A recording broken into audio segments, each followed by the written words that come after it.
o ye jɔn jɔn ye o ye maraka ni jɔgɔrɔmɛw ye u bɛ nin yiri nin fɛ kosɛbɛ munna bari a ɲɛji o de bɛ don wusulan caman na. Ngana manga ko tasasa ani nasasa gingingin ani ganganga ko bankoma ani sonkoma ko tema sunzun ani batema sunzun sa jula ani komi kolokolo duguma joshi jugu bolo mina yiri ko sa to ani lento suzo fana ani lenshima ko tarabali kun do brisa meme ko kami do to fin krikri aboto fin wuri chori o ko likuru kle marakuru kono don ko koli jurumani koli barama dan so ko ni ko hotep no jawni tuma damar ka joswate ka urke ka pama ka tama. On est dans émission mandi qu'on émission mona intitulé ko sondo la nature anga sunku ininga nature de sunku ye bamanangana ka sunku ininga okorodore ka ayre ininga ka sunku ininga okorodore ka alamini ininga wala me foli karamo bamano bari samake ala me ko so promoteur na initiateur wala karamo inituma karamo ko logoto imotep dumya yeran tuma be anga lame jekulu be fo ba fo kuni sene anga bi émission kono kuni jo kuni sene ko damare ka jo sabati ka urgi ka bamba ko ka toma aywa karamo foli tamene ko amna yiri flade yininga bi yiri folan fleur ju feta abulu de flin ambulo nya fana donc là e be yiri to fanye abamana to kana non scientifique donc ami soro kanda se yiri man ko dowma karamo yininga li jaranye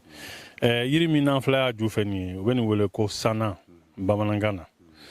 ne ma to wala do ala de sana ate foyi ko fɔ ni sana yɛrɛ tɛ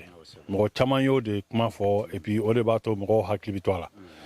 yiri nin ye yiri ɲumanba de yiri nin ɲa kama ne yɛrɛ y'a fɔ n ka masɔnkɛ n ko kogo min filɛ an kɔfɛ nin n ko a k'a jɔ n ko a kana maga yiri nin na dɛ bari nin filɛ nin ye wa sanaju tɔgɔlen dɔ bɛ kogo kɔfɛ u furancɛ a y'i jigɛrɛ ka kogo in jɔ ka tɛmɛ u ni ɲɔgɔn cɛ a fila si man tigɛ a dɔ wɛrɛw bɛ yen dɛ mais o kama an bɛ se ka émission kɛ nin kan bi an ye sanan ko fɔ koyi an ye sanan ko fɔ fo mɔgɔ dɔw y'o hakilinata ta u bɛ ka baara kɛ n'a ye bari dugu bɛ yen minnu tɔgɔ ko sanafara dugu bɛ yen minnu tɔgɔ sanankɔrɔba sanankɔrɔji sanankɔrɔbugu olu bɛɛ ye sananko de yiri min don tulonkɛ yiri tɛ dɛ nin ye sanayɛlɛn yiri de kofɔtɔla ye mɔgɔw ye ni dun y'a jateminɛ i b'a dɔn k'a fɔ ko nin b'an ka kungo kɔnɔ yan cogo min na a bɛ kungoba caman kɔnɔ ten nka mɔgɔ ka dɔgɔ i b'a dɔn mɔgɔ min na ni yiri ju fitinin ta ka taa turu i y'a ye o mɔgɔ ka dɔgɔ dɛ o bolo ma sisan an bɛ se ka mankutu caman fɔ ka tugu nin na hali n'a danna sanayɛlɛn dɔrɔn ma an b'a dɔn ko siya fila b'an fɛ yan u ka denmisɛnninw i b'u jɔlen sɔrɔ sirada la k'a sɔrɔ hali kɛnɛ ma tigɛ u bɛ feere la o ye jɔn jɔn ye o ye maraka ni jɔgɔrɔmɛw ye u bɛ nin yiri nin fɛ kosɛbɛ munna bari a ɲɛji n'o y'a résine ye o de bɛ don wusulan caman na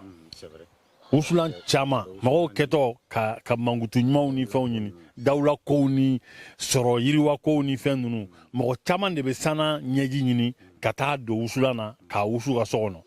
bon anw yɛrɛ b'a fɔ mɔgɔw ye kungo so yan ko une plante anti-paresse k'a bɛ saliya bɔ i golo la a bɛ saliya de bɔ i la donc o yiri de filɛ nin ye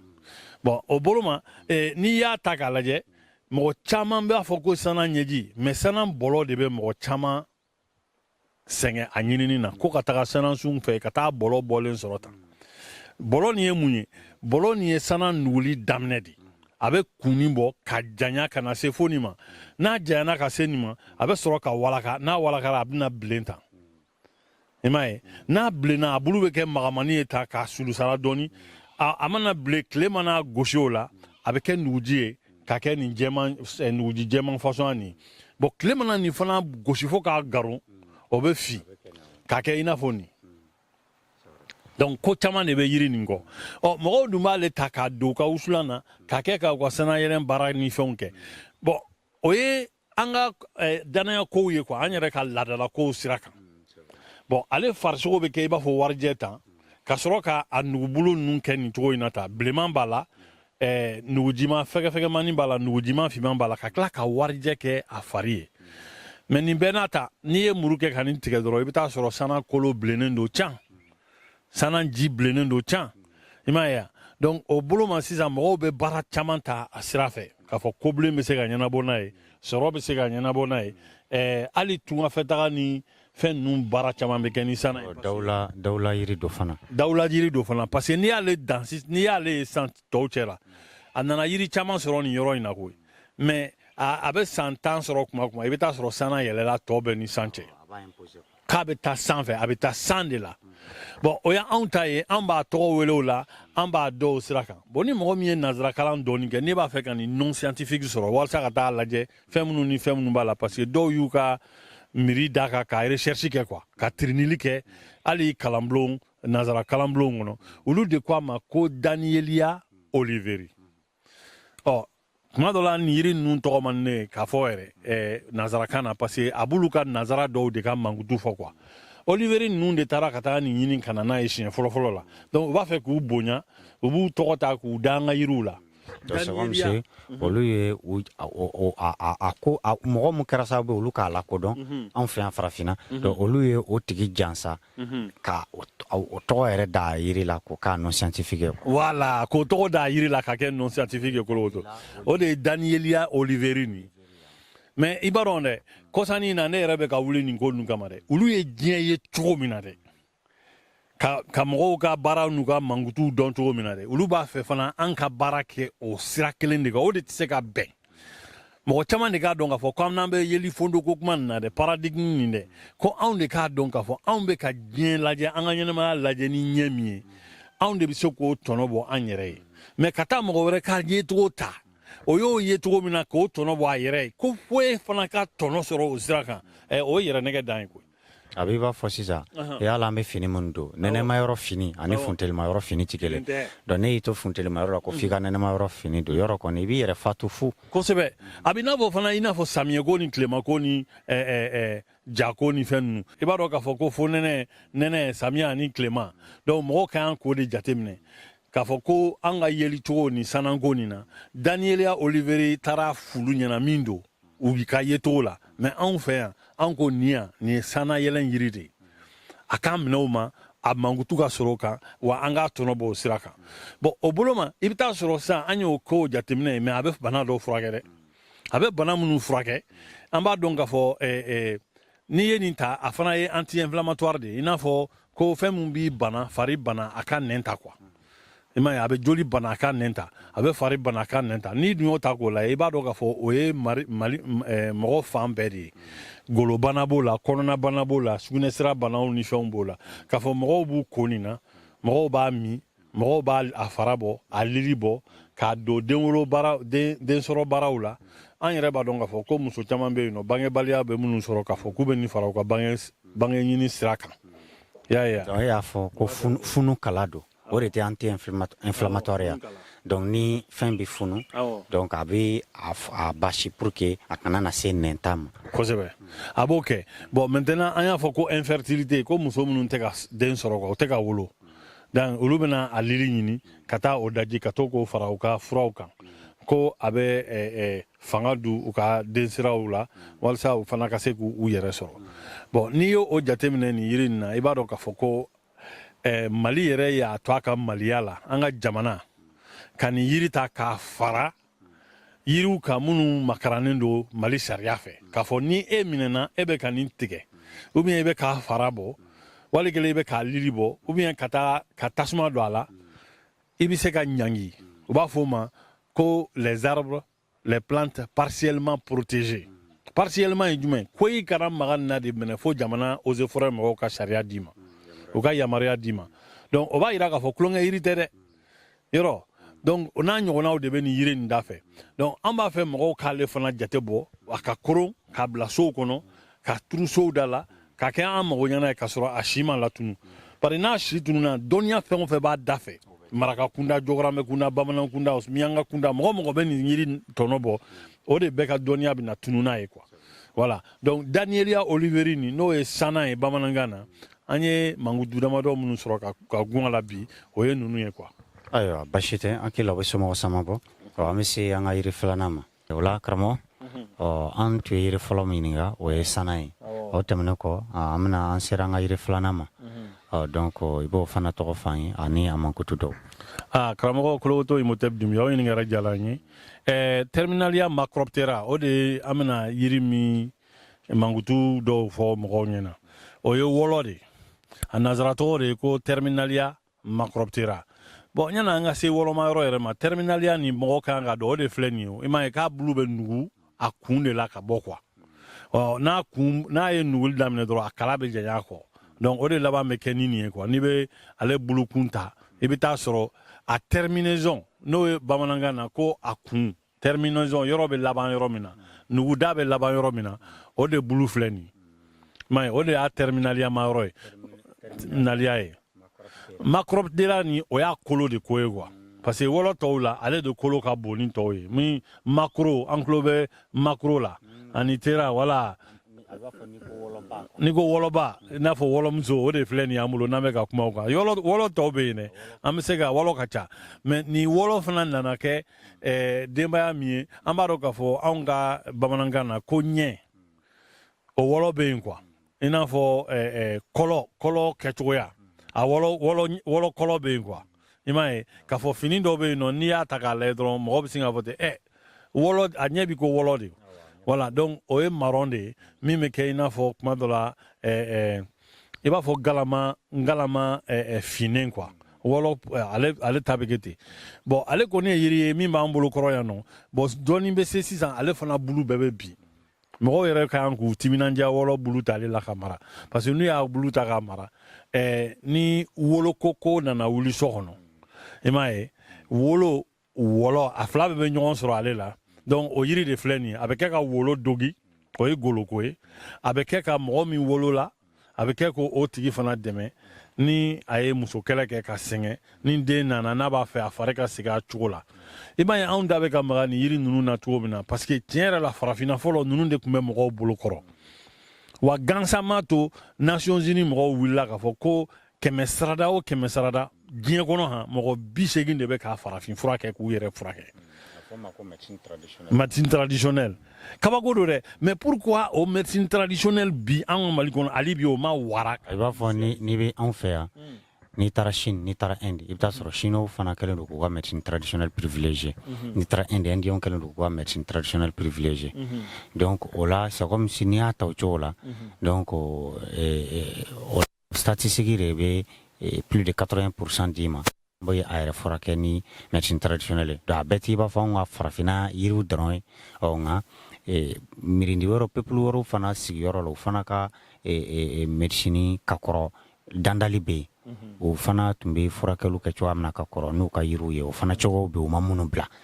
nka problème ye anw de bɛ fɛ k'an ta de bila donc anw bolo ni i ɲɛ yɛlɛnna dɔrɔn an bɛ segin an kɔ de ka miiri ko an ɲɛ yɛlɛnna donc mɔgɔ tɔw bɛ taga ɲɛ de ka sɔrɔ ka ɲɛ yɛlɛn fɔ anw bɛ segin an kɔ de ka sɔrɔ ka ɲɛ yɛlɛn kuma fɔ kosɛbɛ a bɛ dafa a bɛ ɲɔgɔn dafa banaw mana caya k'a ɲɛguwan bonya an b'a fɔ k'an ɲɛ yɛlɛnna donc mɔgɔ tɔw dun ka ɲɛ yɛlɛn hakilima bɛɛ ka ɲɛ yɛlɛn ye lafiya de ɲasuma yaye a bɛ ɲɔgɔn dafa de mɔgɔw ka kan ka dɔn le 80% la k'a fɔ ko a ka d'u ye dɔrɔn de ka to farafinfura kan o tɛ dɛ a se de t'u ye parce que wari tɛ mɔgɔw kunna i m'a ye bon n'a se t'u ye min se b'u ye n'o b'u bolo kɔrɔ sisan n'i y'o bila ko ka i senkɔrɔ jɛgɛ to yen nɔ i bolokɔnɔ jɛgɛ to yen ka t'i senkɔrɔ ta nɔfɛ ni m'i kɔlɔsi i bɛ perdre a fila bɛɛ la bon o de bɛ ka mɔgɔw sɛgɛn bi en matière de médecine traditionnelle i m'a ye bon anw tɛ se ka kuma nin kan kosɛbɛ dɛ parce que fɛn wɛrɛw b'a nɔfɛ an b'a dɔn k'a fɔ ko politique nationale ko kumaw ni fɛnw b'a la tiɲɛ yɛrɛ la mɔgɔw ka kan ka wɔlɔ jate minɛ wɔlɔ ye yiri ye a bɛ sɔgɔsɔgɔjugu kɛlɛ a bɛ muso minnu ye muso kɛlɛ kɛ a b'olu dɛmɛ an b'a ye fana k'a fɔ ni mɔgɔ minnu awɔ muso lajɔlenw voilà bon o fɛn ninnu de don donc mais maintenant an b'a dɔn k'a fɔ an ka école nationale de médecine ni fɛn ninnu bɛ mɔgɔw ka kan ka kɛ nin kan de k'a wolomali daminɛ mɔgɔ damadɔ ye baara k'a la dɛ mais o fana kibaruyaw tɛ bɔ de an ka émission de bɛ k'a to an bɛ k'a fɔ mɔgɔw ɲɛna k'a fɔ thèse kɛra nin kan donc u ka wuli k'a ɲɛɲini k'a kalan ka se k'a don u ka mɔgɔya la terminalia macroptera nin tɛ yiri dogolen a bɛ ka tigɛ ka jeni a bɛ ka kɛ gala ye bon dɔw b'a kɛ fini na wa an b'a dɔn fana k'a fɔ ko mɔgɔw bɛ ka furakɛli caman kɛ n'a ye ne yɛrɛ ka wɔlɔju dɔw sara i b'a dɔn mun y'a faga kɔrɔnfɛmɔgɔw mɔgɔ bɛ bɔ Gao ni Tombouctou ninnu na n'u nana Bamako sisan sɔgɔsɔgɔ mana fɔsan dɔ bɛ n'a y'u minɛ dɔrɔn u bɛ na wɔlɔ nin kama u b'a fara de bɔ bon n'u y'a fara bɔ u t'a fara dɔɔni bɔ dɛ u b'a bɔ de f'a kolo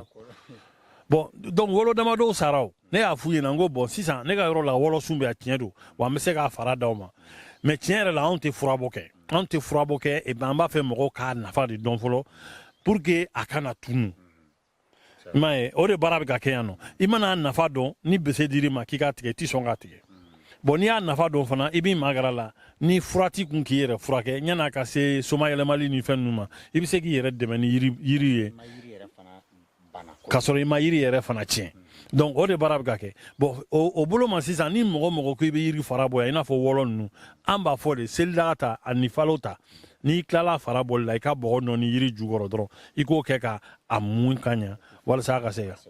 a kana bɔ ka se kolo ma tiɲɛ yɛrɛ la an bɛ ka nin ɲɛ yira mɔgɔw la mais e b'a dɔn kolo to dɛ nin baara ka gɛlɛn dɛ bari dɔw bɛ se yan tuma min na o y'a sɔrɔ a yiri yɛrɛ fagali ko yɛrɛ u ka mininana laban de olu ka kɛnɛya dɔrɔn bon n'u nana kɛnɛya a tɛ se ka bana kunbɛn tuguni i m'a ye voilà o de gɛlɛya b'an kan terminaliya makɔrɔbitera ye nin an b'a fɔ mɔgɔw k'a bulu mara parce que ni fonɛnɛ nana nin bulu bɛ bi a kɔrɔ ka kɛ ka i bɛ taa dɔrɔn i b'a fara ɲɔgɔn kan a bɛ se ka hali 50 bɔrɔ i bɛ se ka o ɲɔgɔn dɔ ta k'a mara parce que mɔgɔw bɛ kɔ a la mɔgɔw b'a wuli k'a min i y'a ye mɔgɔw bɛ digi n'a ye i m'a ye ani mɔgɔw b'a kɛ fana ka gala don k'aw ka finiw ɲɛ k'o don gala ni fɛn ninnu na donc ça fait partie des plantes protégées aussi mais partiellement sisan terminaliya makɔrɔbitera ko mɔgɔw k'a to yen